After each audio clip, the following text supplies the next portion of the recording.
Good morning, everyone. Welcome. Another brand new week here at FPC Radio Live. We are rocking and rolling. It's Monday, and we got the conference final set here in the NBA. The NHL has completed its first round. A very thrilling weekend. A ton of game sevens, John. I mean, if you want to talk about and I saw some people mention it, and it's kind of a classic thing to say when essentially an aging superstar is no longer participating, or maybe not in the event for the first time in quite some time. But I did see some people say that oh, the NBA is going to miss LeBron James in the playoffs. I don't think they miss him, and I'm not saying that as a negative towards LeBron. I'm just saying that these playoffs have been phenomenal, and I think you're seeing a lot of young superstars starting to emerge, and it's been pretty exciting. Uh huh.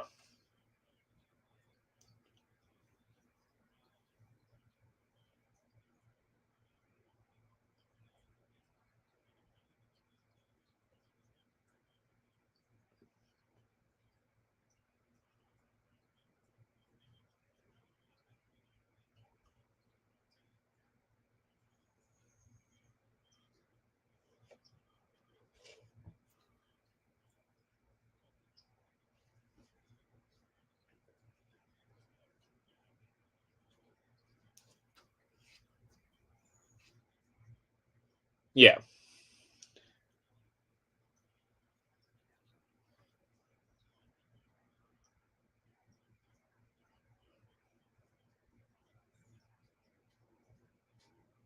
And- yeah.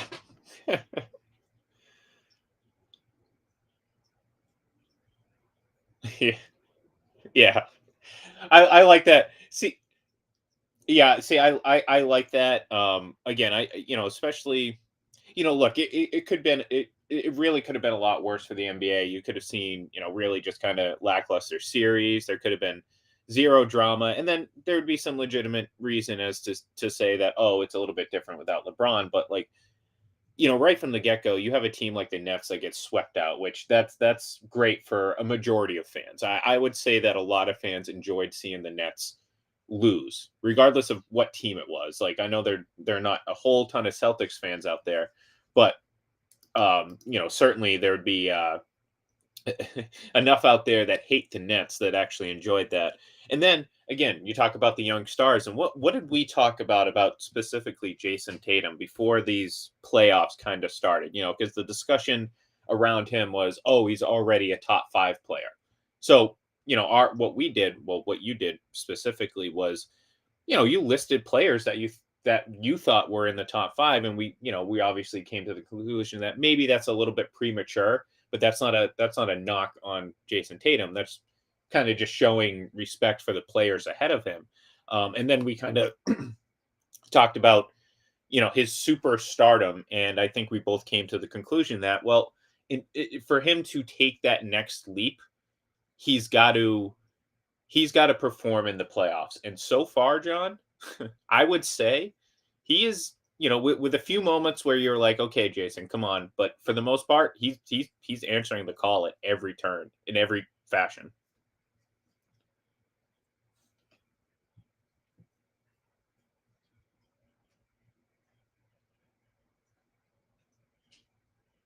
Yeah.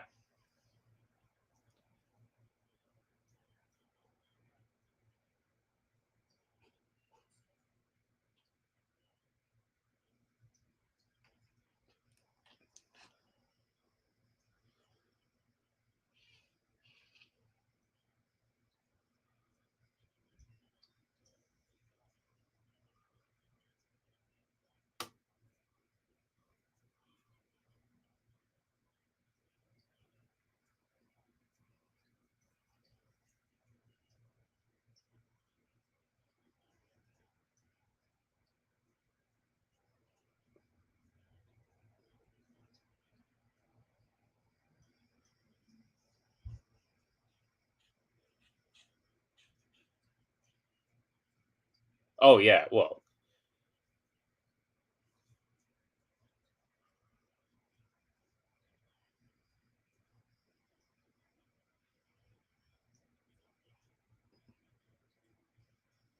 Yeah.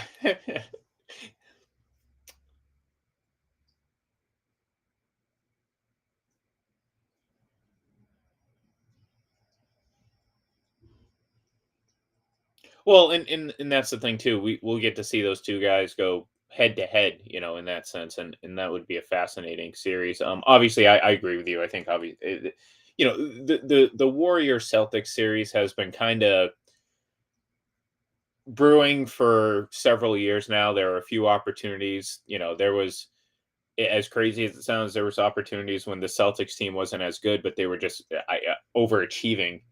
But somehow, some way, they consistently played Golden State really well when Golden State was at their peak. We're talking not like pre Clay Thompson injury and all that stuff. So, there was some like maybe it was a little false hope, John, but there was a little hope at the time that if those two teams met, the Celtics could at the very least put up quite a fight against what would have been the better team in Golden State. You get to it this time around though, John, and I'd say at the very least there is that massive gap no longer exists.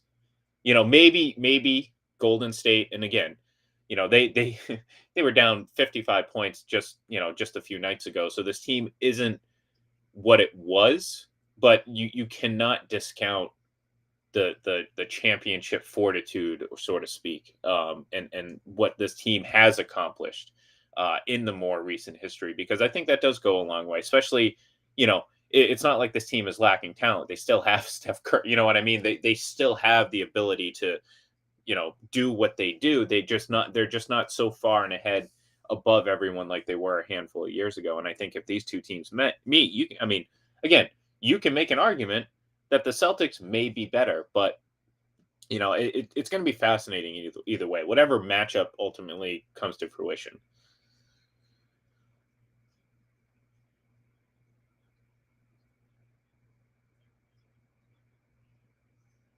Hmm.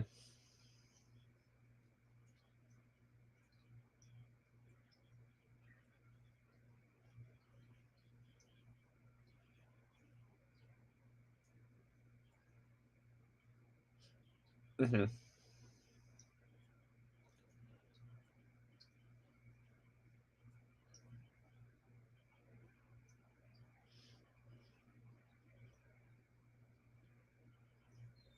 Hmm.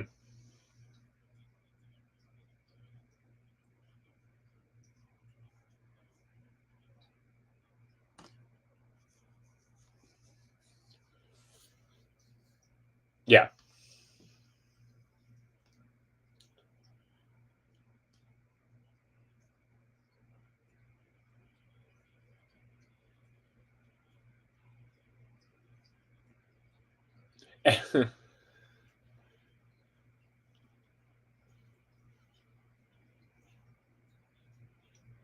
Hmm. And look, you can excuse me, based on some of the calls yesterday, you can make an argument that that Marcus Smart play at the end of Game 3 was most definitely in the act of shooting. And again, I mean, fortunately, fortunately, uh, you know, the pro look the reversal on that's a that was a foul on Jason Tatum. I absolutely, you get a replay of that. You see, I can't remember who took the charge, but he was very clearly. I think it was Grayson Allen. Very clearly had established and stopped moving. So that was the correct call. However, it was also a foul on Giannis that got reversed, like that didn't get called. I mean, I don't want to hear about he was flopping. You go ahead, you stand there with your feet solid and take a drop shoulder into the chest from Giannis, and tell me that you're not going to fall down, or at the very least move quite a bit. So, um, fortunately, because very early on you're thinking, oh no, this is not. There was some very questionable, and the problem is, and we talk about it all the time, it's just consistency. If you're going to call one thing, call it consistent. Don't sit there and call Jason Tatum for an elbow in his his natural act of driving to the basket when he gets fouled, and then on the other end you have Giannis, doing chicken wings all the way down to the hoop. You know what I mean? Like literally, I mean it's it's incredible. It's incredible, like how often those elbows just kind of get up and start moving, and I'm like thinking to myself, like, all right, if that's how it's going to be, and then eventually, like you said, the Celtics just very. I don't. There wasn't even really much drama to. They just extended their lead. I mean, there were some big moments, but then you're like, yeah, this has been kind of pretty comfortable the entire game. Well, I'll take your word for that one. I know, I know.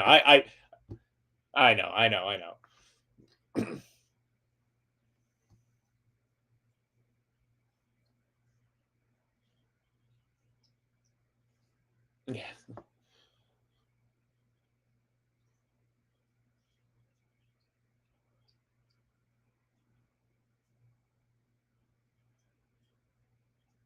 yeah,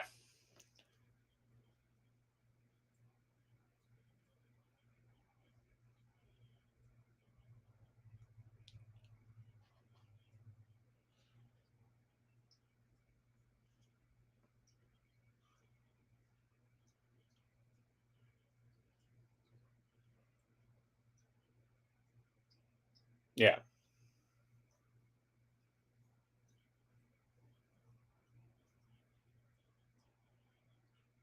yeah, and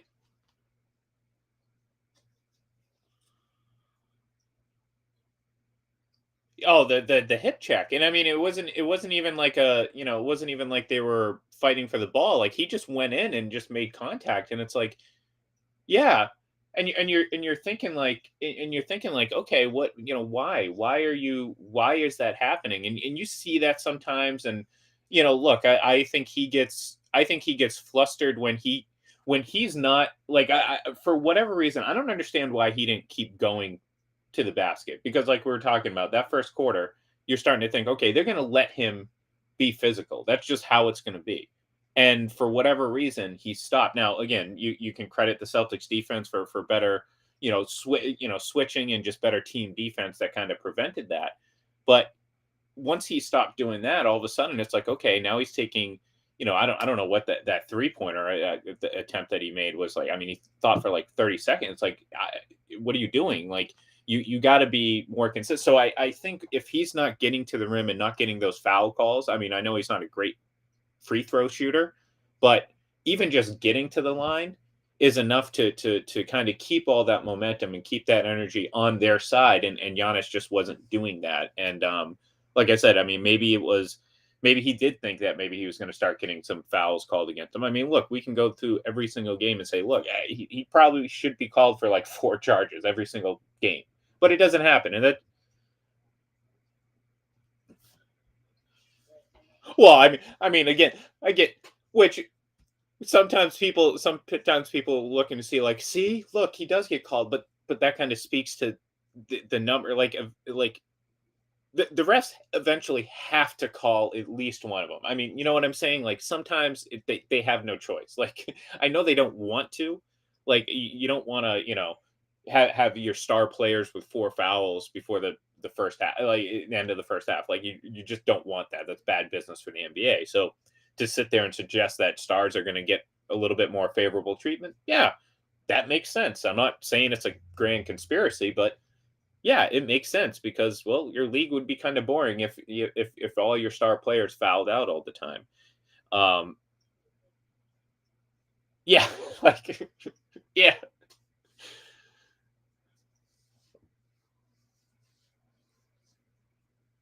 yeah,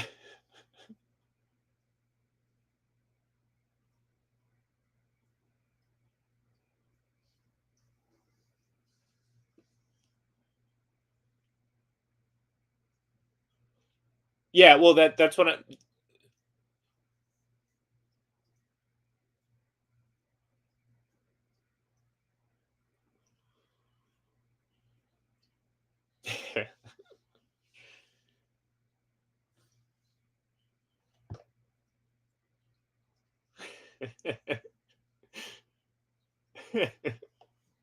With Miami.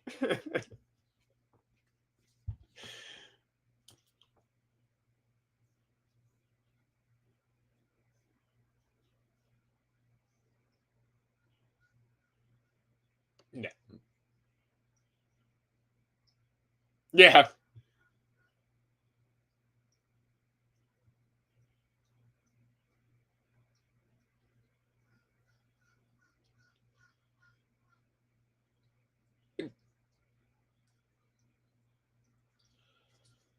Well, and maybe this makes sense, and maybe only makes sense in my head, but you tell me if I'm kind of onto something here. Um, Giannis's biggest, Giannis and LeBron here. Giannis's biggest advantage is his size, and if his size isn't working for him, that's when he becomes ineffective.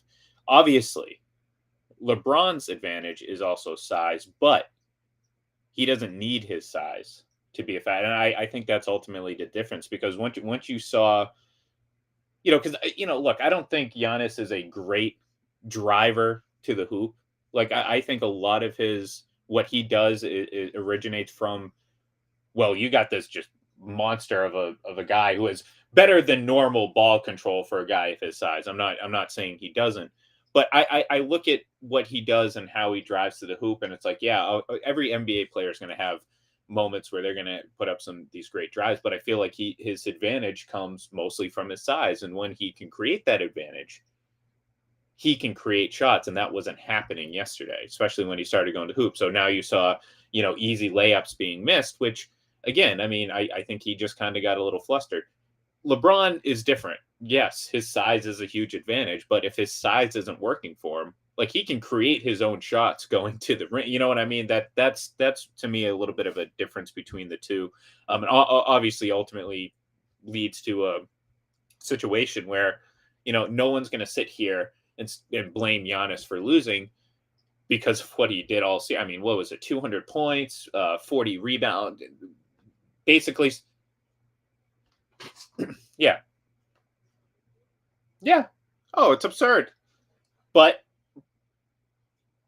yeah, it wasn't enough, and he was particularly not good for 3 of the 4 quarters in Game 7, and that's unfortunate for him because he doesn't, he's not gonna, he doesn't deserve necessarily to get criticized, but at the same time, you also can't, sit there and pretend like Game 7 didn't happen. So, that's just kind of where it at. Look, I mean, they won the title last year. I don't necessarily think Chris Middleton would have made that big of a difference. I know some Bucks fans are kind of that's the the drum they're beating right now. But I look, the Celtics they didn't even play Robert Williams yesterday. They didn't even need to, and they're like you're talking about one of your better defenders, and you're just like, rest up, you're good, we don't need you. I mean, Grant Williams, he was fine. He went out there and did his thing. But that yeah, for the Celtics, I don't know if Chris Middleton would have made a difference necessarily. Maybe some of these blowout, maybe we have a few more closer games, but ultimately, I think the Celtics were just too deep, and it wasn't just depth, but their top end players like Jason Tatum, as great as Giannis was, Jason Tatum went toe to toe with him for the most part. I mean, especially in his biggest moments. You talk about Game 6, that should have been an all-time great Giannis game, but Tatum was better, or you know what I'm saying? Like he was, yeah. At worst he matched him. Yeah.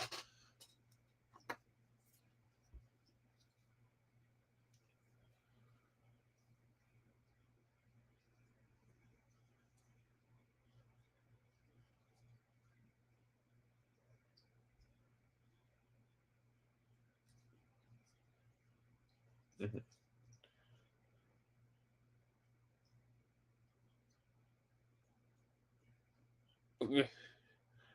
Well, we can revisit. Yeah, I was gonna say we can revisit that conversation in a month because, like I said, our both of our kind of, you gotta do something beyond just regular season excellence. And I think that because look, the postseason is part of part of what you're supposed to do, and perhaps the biggest part. Like if you can't perform in the highest pressure situations, then how great are you?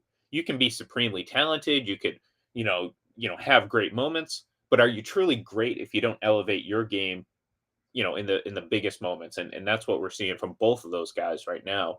Um, on a fairly regular basis. And look, you can do that in the regular season. That's fine. You have big moments in the regular season, but the playoffs are different, and we're seeing that. So hey, in a couple months, we may be talking about two of the top five players in the league because again, then you can really kind of go to that conversation with a little bit more ammunition. You know what I'm saying? You can really come at it with saying like you have two guys under the age of 25 that from a Celtics standpoint, you went toe to toe with Kyrie Irving, Kevin Durant, Giannis, like I mean all these guys. So like there's ammunition for that argument if you need it, and it should be make for an interesting one this offseason. If again, like I said, if those two teams ultimately meet, and you know what, John, I'm kind of almost trying to talk myself into that's what I want to like just fascination with those two young guys.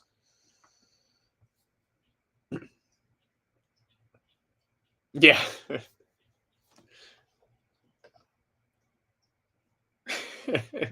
Counting how many times John mentions LeBron.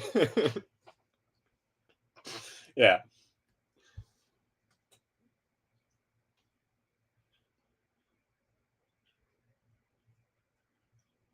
Yeah. Right.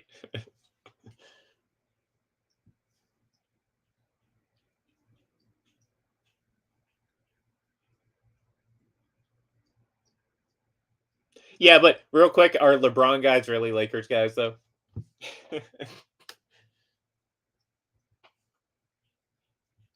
Yeah, yeah.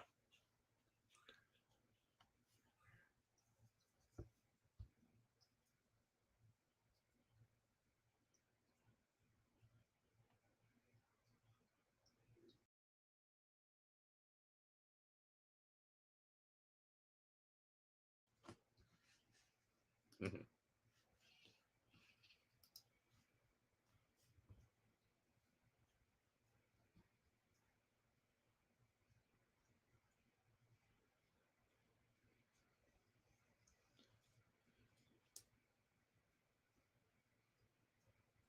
Yeah, I mean, look, I mean, however you shake it down, I think you're in for a very fascinating NBA final. Like, I don't think there's a clear favorite for whatever matchup, and I think that's really that's something that really we haven't had much of in recent years, especially, talking about Golden State, for example, and then like, the peak of LeBron in the East, where it was like Cleveland, and then, the Celtics made two conference championships, and I'm not trying to discredit LeBron's competition, but in a transitioning East, and we've talked about this before. Like the Celtics, a very young Celtics team, took advantage of that and overachieved, and was able to make it to a couple conference. But the reality of it was that conference was owned the Cavaliers, and obviously, unfortunately for them, the West was owned by Golden State Warriors, and they were just a little bit better.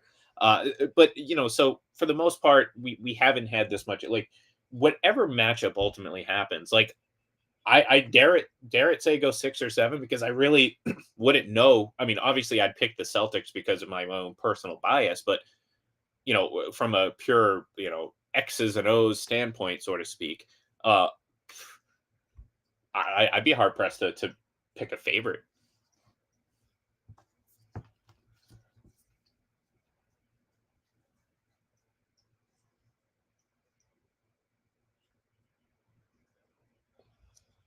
Yeah.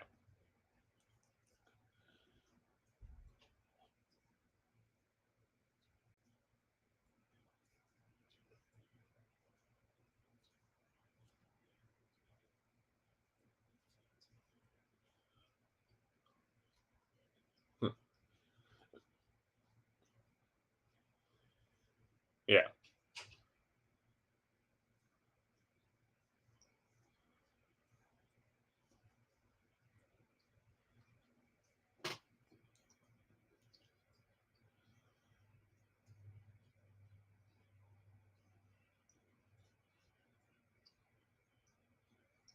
Well, that's actually kind of a good hypothetical question because I kind of know the answer to this right now is what team potentially has that quote unquote dynastic run in them if they were to win. And right off the I have to believe the best positioned team for that would be the Celtics. Not saying they would, but you just go back to their young stars and how deep this team is and coaching and defense.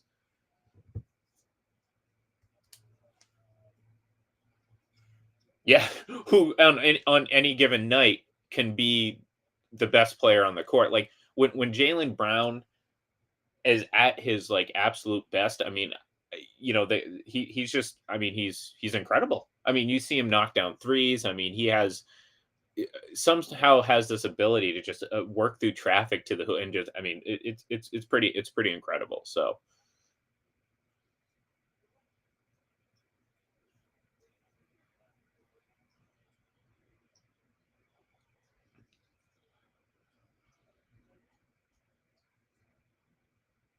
yeah,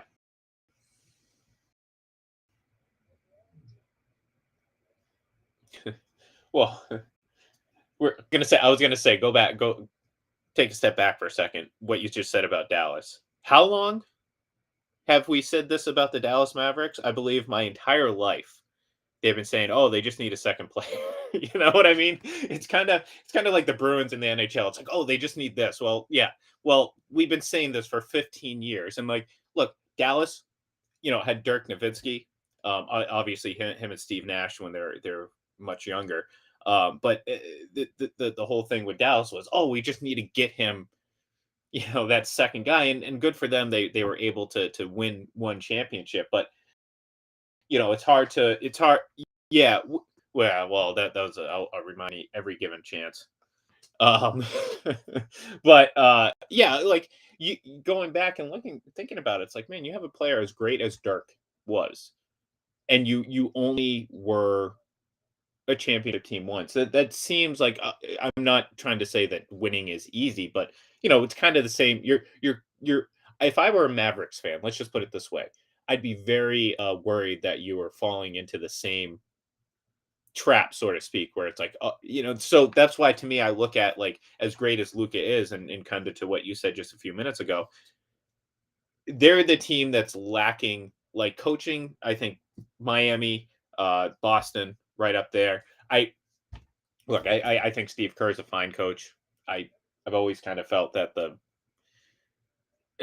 I felt like the team, you know what I mean. I think he's more of a product of what talent Golden State Warriors have. Is that fair? Is that yeah?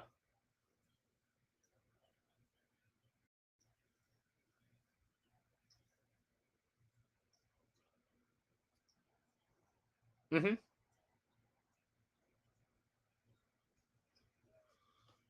Yeah,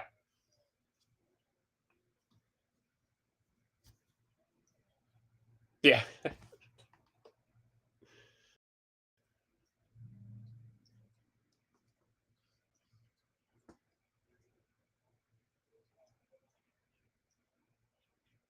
yeah.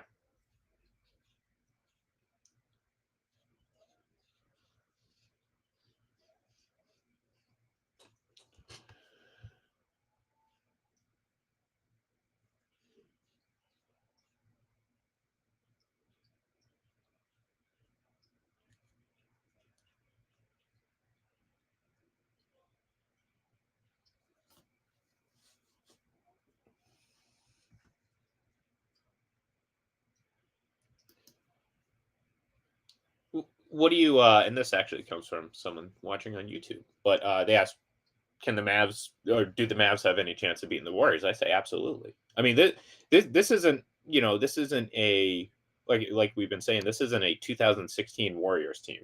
This is a really good team. Don't mistaken our pessimism or down talk with with us thinking that they're a great team. But I think especially in the NBA, a superstar can certainly. I mean, look at what Giannis did. I mean that series had no business going to 7 games.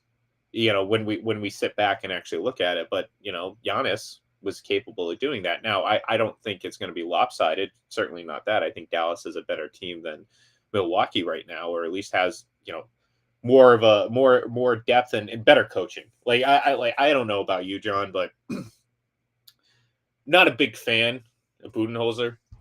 Just I felt like he was very thoroughly outcoached for the most part in this series. Not that there was, you know what I mean. I don't think there was a lot of need for expert coaching, but I thought he was certainly outcoached in this series, and I think of all the coaches remaining, he might kind of linger towards the bottom of that list. But I certainly think the Mavs have a chance to pull this off. I just don't, give me Luca and go ahead.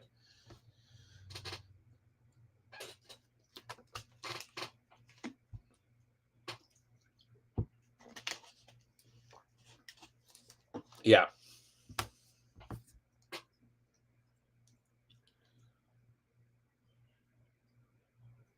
yeah.